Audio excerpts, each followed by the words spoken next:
everyone, my name is Lisa Bruner. I am the face behind quote unquote. If you've been around for a while, then you've probably heard me or seen me. You've read my writing a lot of times. Now you get to hear my actual voice and you see my real life face, so that's kind of cool, I guess. I'm going to be showing you how I use my Notion. I did a Notion tour on my blog in the past, but it's kind of hard to get the full gist of it with screenshots.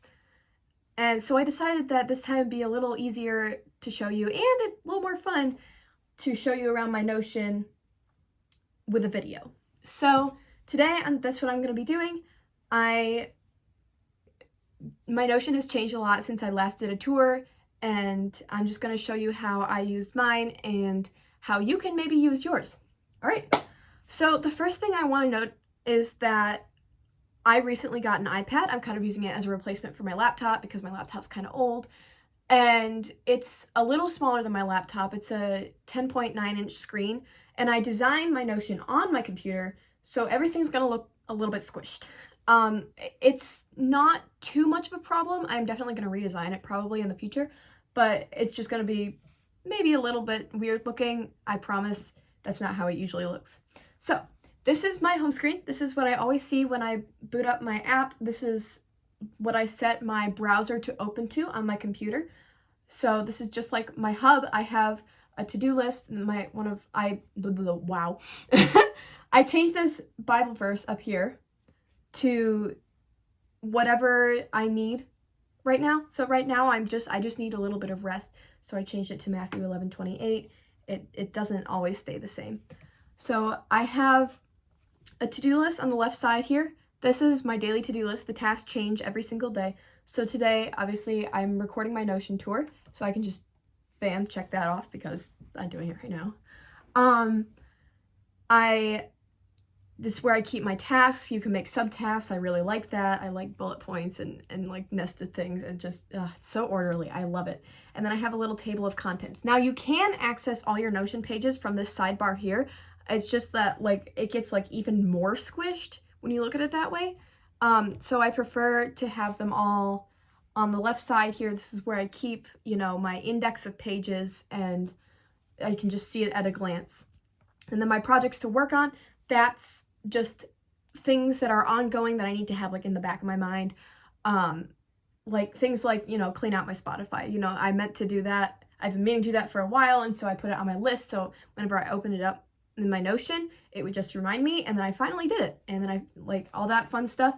So that's just the long ongoing tasks that I need to figure out when to do, and then I'll put them on my daily to-do list when I intend to do them.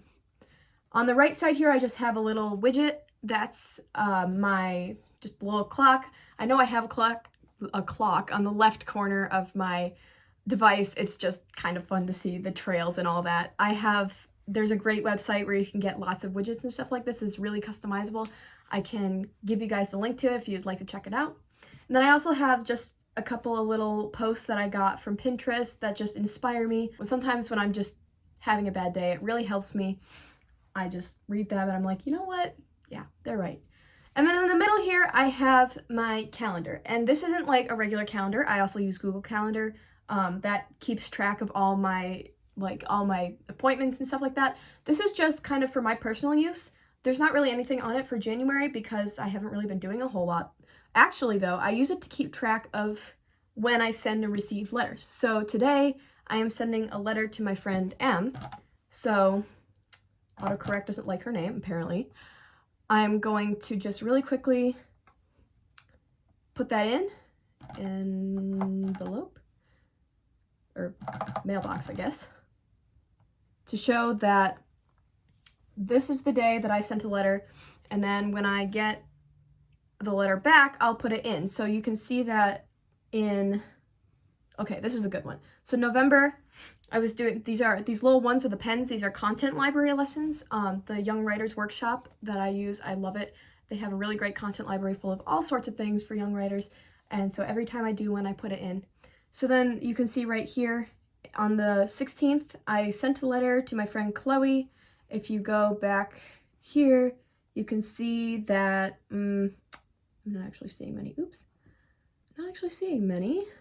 Oh yeah, right here on October 24th, I received a letter from my friend Megan. I'm seriously behind my pen pal letters. I'm very sorry if you're my pen pal. I am very, very sorry. So yeah, that's what I kind of use it for. I put birthdays in here because I really like remembering people's birthdays. It makes them feel special, and I don't know, I just like it. So that's basically it for my homepage. I also have the weather, which it's kind of gross and rainy out right now, but whatever. So that is my homepage. Now for we'll just go through my little table of contents here on the side really quickly. Now this first one is my reading log. If you remember my last Notion tour, I absolutely just geeked about this thing. I love it so much. I spent a lot of time setting it up. So this is where I get all my data. I kept a reading log for the entire year of 2022. I hope to continue doing that. So I just have, the title, the author, the date I finished it, and it autofills the month for me. So I can just really quick sort it by month and see how many books I read that month and all that fun stuff. I put in the genre, I put in any tags that I need. A lot of times with series, I just duplicate it and then change the title because a lot of the tags stay the same. I put where I got it, and I put if it's a reread or not. The tags, they change a lot. I have quite a few of them. Whatever I read a new book that I think should have a tag for if I wanted to read more of that thing, I put in a new tag. So then this is my log for 2023. I have only read 3 books so far this year. I mean, I suppose that is kind of impressive because it is only the 3rd of January as I am recording this, but still. So I am starting to fill this out very slowly, and it will be hopefully filled up by the time 2023 is over.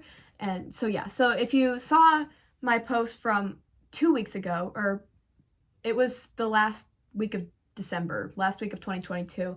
I don't know exactly when I'm going to be posting this, but at that post, it was like a reading wrap up. So I don't know why this little page is here, but I have the count here, and it tells me how many unique authors I've read. It tells me how many rereads I've read. I don't know, it's super cool. I love this page. I spent so long on it. Oh, it's all color-coded too. I love color-coded things. So that's basically it for my reading log. My wish list is just what it sounds like, a wish list. I keep a wish list throughout the year so I don't have to scramble when my birthday and Christmas comes up because they're around the same time, and it's just like I have to accumulate items so I can give them like a huge Christmas list. This is my blog page. I don't use this one as often as I'd like. It's just I tend to keep my blog post ideas in my head and then I forget them, and that's a bad thing. So I have a calendar, another database here where I put what posts I want to post. So if I have like a bunch of posts that I need to schedule for December, this is where I'll put them. I just keep a list of ideas down here. I'm not going to give you too much of an insight to that because I do want it to be a surprise. So that's my blog. Stories. Okay, this is another one that I use a lot. So these right here, these are all my works in progress. Shadows of Dreams, you've probably heard a little bit about that. Everything We Ever Wanted, of course, that was my nano novel. I did a lot of posts about that. And then the last 2 are kind of surprises. So I'm not going to show you those. So down here, I just have, these are some notes I took from Abby Emmons' outlining videos. I love them. They are excellent. If you ever need to know anything about outlining, Abby Emmons is your gal. So then I'll just show you really quick my page for Everything We Ever Wanted, partially just because I love it and I kind of want to show it off. So I have a progress bar that I used during Nano. There's my synopsis and all my character sheets. And then here I have my 3-act structure beats. This is just like a broad thing. It kind of tells you what is going to happen in the story, but not details. Then the details come in my outline, which I use the kind of flashcards feature for in Notion, and it's really helpful because then I can just see my outline as these little cards, and I can just click on them and they get bigger, and it's super fun. So that's how I outline more detailed. Maybe I'll go a little bit deeper into that in the future. Maybe I'll do a blog post about that. Let me know if you'd like to see that. So then that's my stories board. This next one is my bulletin board. It is the worst victim of the squishing. I have 4 rows. I should probably make it 3. These are just where I keep quotes that I find. I just write them down in here, and instead of like sticking them on random post-it notes around my room or on my literal bulletin board, because then if I'm thinking of one, it's not at home and I can just look it up in my Notion. I also do have the app on my phone. I don't really recommend it, honestly, but it's good for just pulling up things when you're in a pinch. So it's color-coded also because, again, I love color coding. The yellow things are just quotes that I find. The blue things are from books, and I note the book that it came from. And then the green ones are from plays and poetry, so I have one from Macbeth and then one from a poem by Henry Wadsworth Longfellow. And then some of them are long, some of them are short. They're all meaningful to me. And then next is my library. This one I don't think I've updated since Christmas, but I keep all of my books in here. I have a list for like when I've loaned them out. I know which ones I've loaned out and to whom. I just have it all. I actually did a post too that was like an introduction to my bookshelves, and this is where I got the data. Because I have this many contemporary books, this many nonfiction books, etc., etc. So that's where I have it. I like databases, so I put them all in a database, and of course they're behind me. So then this is my content library notes. I use the Young Writers Workshop content library a lot. It's so great. I mean, if you're a young writer, you really can't get a better resource than that. I organize it by categories. These are all toggle menus, so whenever I do a lesson, I put it in here. I make a separate page and I put it in the toggle library. The little check marks means I've finished a category. And so there are a lot, but they are worth it. I'm making an effort to go through all of them, which may take me years, but it will be worth it. So that's basically it for that. Down here I have Dream Life. At the top I just have a few pictures that remind me of what I want to do when I grow up. These are just goals and stuff that I have, goals for using Pinterest and Y-Dubs and technology, just things that keep me accountable, things that remind me of who I am and why I'm doing all this and who I'm supposed to be glorifying, which is God, obviously. So that's just it. And then the last one is my languages portfolio. It's not done yet, but I am learning German, and this is where I'm putting, these are the articles because the dirty, das, the, if you're a German speaker or if you learn German, you'll understand. If not, I'm sorry, you should. But these are like the animals, I put in all my vocabulary, and it all helps keep it all in one place. This one isn't finished yet. I'm also learning another language alongside with Duolingo. So maybe there'll be an update on that in the future. But for now, I think that's about it. That's really all I use my Notion for. I don't have any pages for school or anything because I have a physical planner for that. I also use Google Calendar in addition to Notion. So my actual, all my appointments and stuff are separate from my Notion because honestly, Notion isn't the best for things like that. I would not recommend using it for that. I've been using Notion for, I think, almost a year now, or maybe a little over a year. I think I might have started in December of 2021, but I really recommend it. I have a couple other Notion tours from more established YouTubers that I'll link below, and that